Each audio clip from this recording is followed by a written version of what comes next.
One and only Sara Walsh joining us on the program. You're here. I appreciate it. Thank you. I know it's been a chore to get you on the program, but I appreciate you, my friend.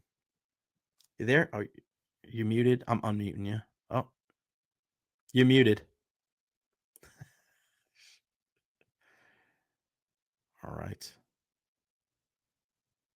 All right, you're still muted. She's coming. There we go. Oh my gosh, please don't hate me after this. Was this a really like smooth way to come onto a show? I dropped the mic. I couldn't get on. I told you I would not be camera ready. You are camera ready. Come on, man. You're rocking the hat with the ponytail. You look good. You look fantastic. I was just singing your praises before you got on, talking about our good friend, because I always keep this by my desk. That makes me sad. Yes, the great Steve Dumig. About him, and every time I came on the radio with you guys and I'd start to talk about him, it makes me so sad. Yeah, he was so proud of you, and it was just so funny because he was so ornery, and he didn't let anybody in the circle, and he wouldn't let anybody like see him, like nothing at all. And then one day I was like, oh my God, he was just so proud of you. He was beaming, and I was like, you don't see that, and I love that. And you understand this because when you do your job, you're not just talking about X's and O's. You talk about the people, and I think that's why you're so great at what you do, regardless of the sport you cover, is because you look at the way people do things and why they do things. And looking at Steve that day, I was like, wow, that's a different type of him. And the fact that your relationship was to the point where that it showed a different side of him, I looked at that like, wow, it was very enlightening to me. Yeah, I don't know why. I don't know like what I ever did, like why he was so nice to me, because I grew up in the area and my dad would listen to him every day. So I know what he was like on the radio, right? Like He's kind of scary. And I can't even remember like the first time we met, but it might have been at a sneaker soiree in person. Like I might have come on the radio with him before, but he was always so nice to me. And then we would see each other at Super Bowls. And the on-air person was like not at all how he treated me. Well, he treated me on air and off air. Like he was just, but I've heard that from several people, including his daughter. She was like, my dad just loves you, which obviously like made me even more like emotional. Because I reached out to her at one point and I was like, I just want to tell you how much I love your dad and miss him. And she's like, oh my God, he loved you. And so I don't know what I ever did. I wish whatever I did to Big Dog, I wish I could do to everyone, and everyone would feel that way about me, but they certainly don't.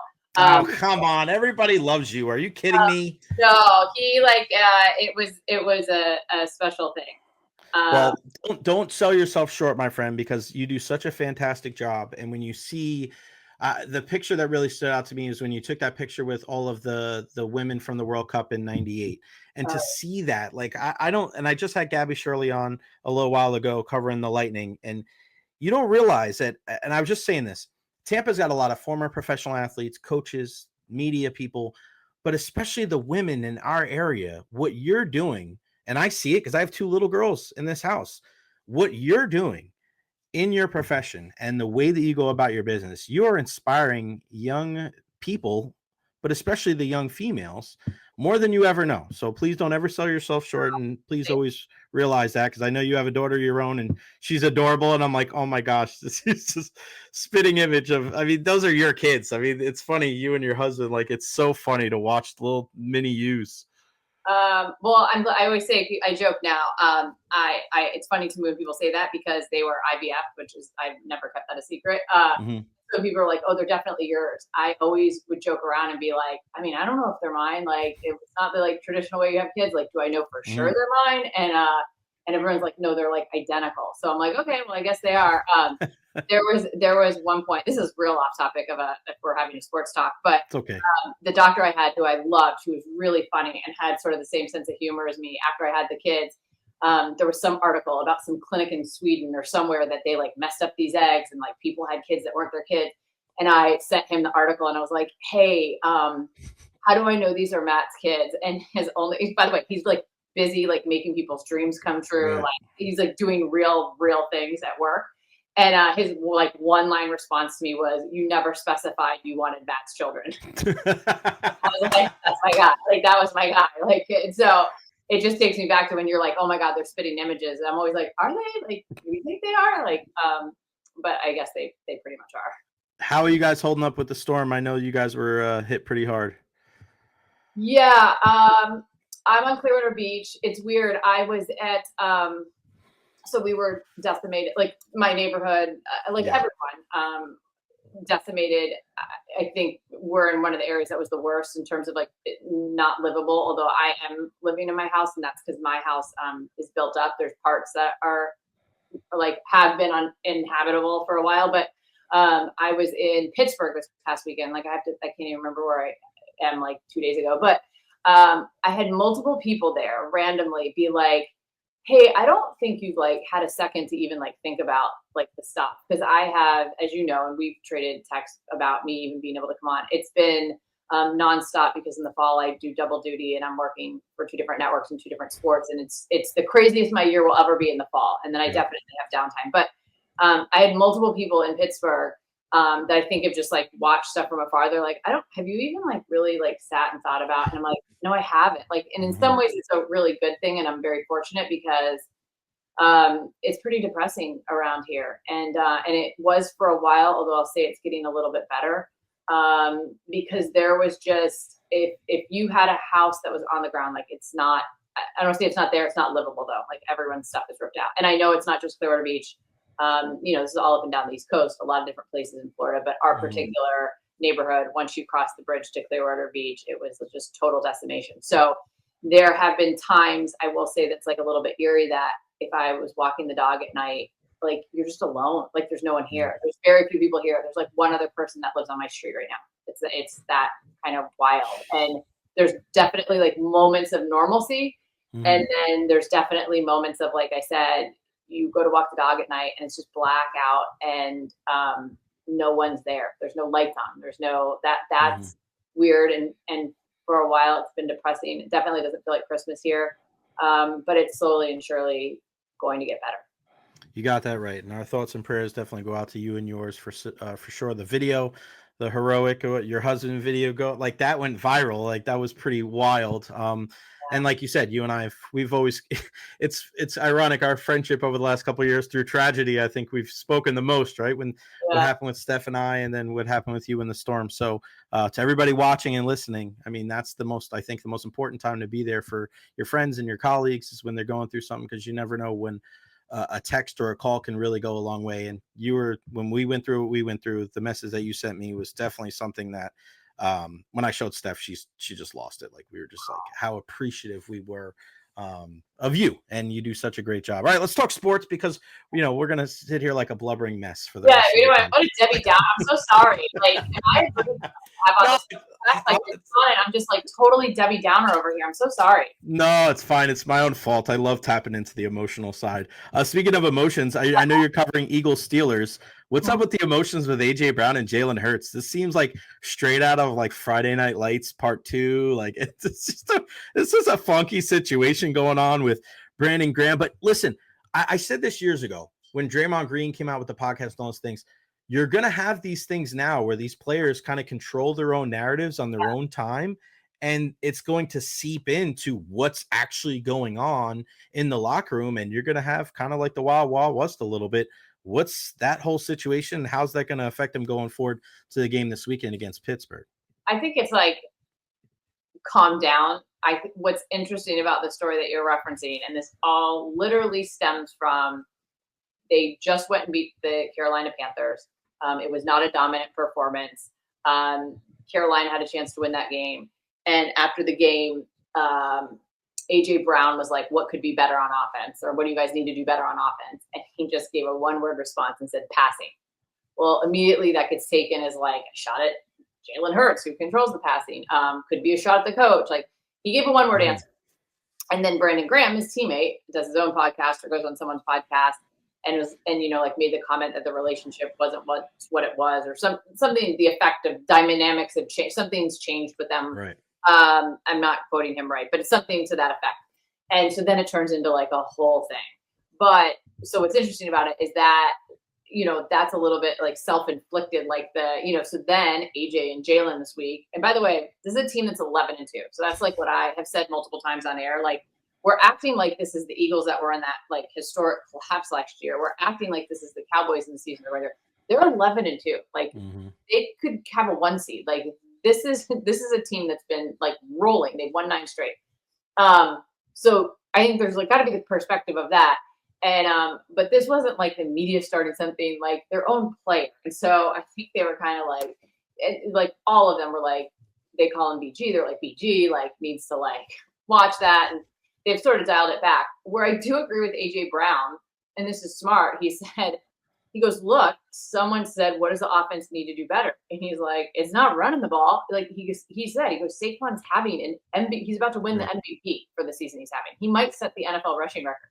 So realistically, like running the ball isn't like what they need to do better. And he's like, what else do you do on offense? He's like, you pass it. And he's not wrong, right? Like, I don't know. So much got made of him being like passing. And then, his teammate didn't help him. But he's not wrong. Like, if you want to improve on something, and he's like, I'll be the bad guy if you want to, count me out as the bad guy in that scenario. But like, we need to be better at passing, and they haven't been lighting it up. Jalen Hurts is averaging like 200 yards a game. However, and he's not taking like the deep shots. However, he hasn't turned the ball over, right? So it's sort of like, first of all, it's Philly, right? So you're really probably never happy, right? They're always like mad about something. Right. That's just how Philly works. That's what they're known for. But I just keep going back to like, okay, let's just say like everyone's like falling apart in the locker room, which is not the case. Who wouldn't trade and be 11-2, right? Like maybe the Chiefs, right, with their record, but like everyone else would swap and be like, oh yeah, these guys, like they didn't even get into it. But like whatever was said, I'm just like, they're 11-2. And like if you're looking statistically at like where they could be better, yeah, it is passing. Like he's not wrong. But I think who was I talking to yesterday with them? Lennon Dickerson. And he's like, look, nobody wants to read Plain Jane headlines. Like he's one of their line. He's like, nope, that's not selling. He goes, there's a reason people watch Housewives. Like I'm one of those people. The Plain Jane stuff doesn't work. So they're grabbing onto anything. And maybe in Philly, like they don't know how to be happy, right? Like it's there's always got to be something, right? And I think some of it though, in the larger context is like, if you're going to make a deep postseason run, and if you're going to think that you're going to contend for the Super Bowl, you probably are not going to be able to be as one-dimensional on that side of things. Right. But I think when a guy is rushing the way that Saquon's rushing for, like you play to your strength, and he is their strength right now. So it's a long way of saying it's much ado about nothing, but it like really blew up, and it was just interesting because these guys had to answer to it because their teammates sort of fanned the flames on that one. Yeah, you got that right. I know with covering all the different teams and doing the soccer stuff, you haven't been covering the Buccaneers as closely, but listen, they're back in first place in the division. They're going cross country to take on the Chargers. If they win this game, what does that say about the Buccaneers, and where do you think are they contenders in the NFC? Like, where do you think they stack up compared to, teams like Detroit and Philadelphia? I don't think they're that high, but are they kind of the top of that second tier possibly? So here's the thing. I think, what does it say about them if they go out there and win? I think it says that they're underrated, which they always are. I think it says that basically, it's kind of saying it the same way, they're better than most people think. I love the narrative, though, and this has been a narrative for years, and I feel like I have been a broken record on NFL Network saying this over and over again for a long time, that, they'll just sit back, like they feel like they're underappreciated. They got all the attention because of Tom, rightly so. Tom leaves, and sort of the whole like national media bandwagon leaves. We understand why. We know how that works. And so it's just like, well, they're not going to win, and they're not going to continue to win the division. And 2 years ago, Carr goes to the Saints, and it was immediately like, well, the Saints are winning the division, front runners, no question. I mean, the Bucs are just like, get out of here. Some people have been like last, right? It's just a slam dunk deal. Carr's there, Saints win the division. Well, that didn't happen. And what happened once again? And then last summer, Kirk Cousins goes to Atlanta. Immediately, the Falcons are winning the division, like without a question. It doesn't matter where anybody else is. Like, let's write off the Bucs. Falcons are winning the division. We're done with the Carr thing because like it's just old news, right? Like that's just how that media cycle works. It says like the Falcons might win the Super Bowl. Well, now like look what's happening with the Falcons. That's not playing out the way that everyone else thought it was going to play out. And now we're into December, and look what happens. Like the Bucs are sitting here. I think they probably should have had a couple more wins than they do have. I think there's going to be it's also never easy with them, right? Like it always comes down to the wire. And despite like Atlanta's collapse, like let's say Atlanta's not having the collapse that they are currently having, that game in Atlanta, they should have never given away, right? Like that, they should have had that game. Yeah. Chiefs were in overtime. San Francisco down here, like there was just so many games. Like the Denver game, that was a bad game for them. Like they should have lost that game. I think they knew that. Like, but there was like so many games that really could have gone either way. And I mean, they go up to Detroit, massive win, like out of the gates. And most teams haven't been able to do that, right? So at that point in the year, Jay, honestly, I was like, this team's way better than people think. Like, and I truly thought, this was the beginning of the year when people were healthy. I truly thought that this is a team that's better than last year. And that team was minutes away from like pulling off a crazy upset in Detroit, right? Like it was a I forget, it was like a 1-score game with under 5 to go or something like that in Detroit. And that was like Baker's first year. And like, there's a lot of firsts happening. And you just thought like, okay, this team could make a run. When they went up there and won again, I'm like, this team is like, they're good. However, I think losing Chris, losing Antoine, you can't take Antoine off the field, right? Like that's a problem. And they have been band-aiding a lot of things, like in terms of that, like the secondary and like having guys have to step up left and right. I think that's really hard to sustain that like deep into the postseason, unless like Todd can get these guys back. But they're not going to get Chris Godwin back, right?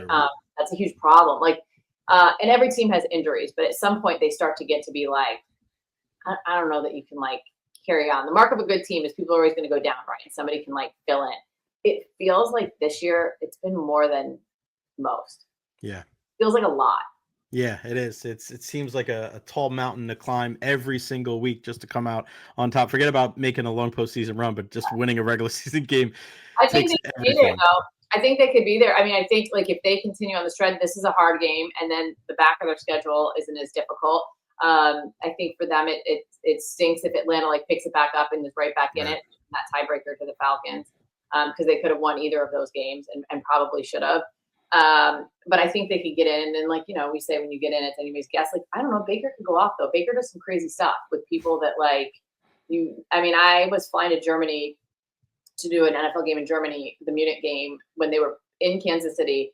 And I went to bed at one point. We're over the Atlantic. We couldn't get it live, but I could like check the internet. And I woke up like late. I don't know where I was at that time, late, and saw that they were in overtime. And I was like, with what receipt? Like they were, it took them to overtime. So look, like Todd and those guys over there have like been coming up with game plans. And if there's some way you can get those guys back, the guys you really need to get back, and we know Godwin is not going to factor into that.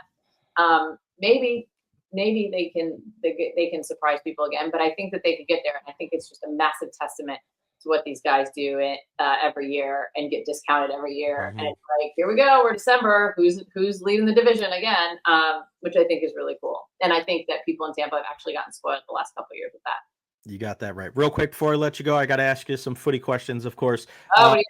Women, U.S. women, Coach Emma, unbelievable to win the gold there. I just such a great story. Then they go across the pond, you know, they come away with the draw there, but it's just, what do you expect from them going forward as we get closer and closer to, you know, them reaching, you know, big time goals in the big time competitions? Again, it seems like they're headed on the right path. And what do you make on the men's side of Pochettino through his first couple of games with the men's national team? I thought it was so cool to watch Weston McKennie score for Juventus against Man City the other day from Tim Weah. I'm like, wow, look at that. The Americans helping, because you know where my allegiance is. So it was pretty cool. So yeah, the men's and women's, what do you think? So I think the women are back where they typically belong, which is on top. They had a really rough stretch there for a while, and it's so two totally different expectations, really, because for the longest time the women are the front runners, right? And I work alongside Julie Foudy, who's like one of the, you know, premier people that started that back with Mia Hamm and Christine, that whole 99ers group. And like, that's how they've lived basically. And this entire operation of this program is that they're the number one team in the world. And what happened is the women's game caught up, which is also good for the game. And we saw parity, which we've not seen like in those earlier years. So there are a lot of good teams, like, and Emma says this, which Emma, by the way, we're obsessed with her. We love her. She's so great. She's awesome. So great to deal with. She's so fun, and she wins. She had 4 games with the team before she went to the Olympics, goes and wins the gold medal. And this is a team that had been reeling, like made their earliest exit in a World Cup ever for them the summer before. They said that like hung over, like that feeling had like hung over, and they like felt like a lot of weight on their shoulders about it. And she just comes in, turns it around. I don't think we'll ever see them like breeze through things the way that they used to, right? Like they're the best team in the world.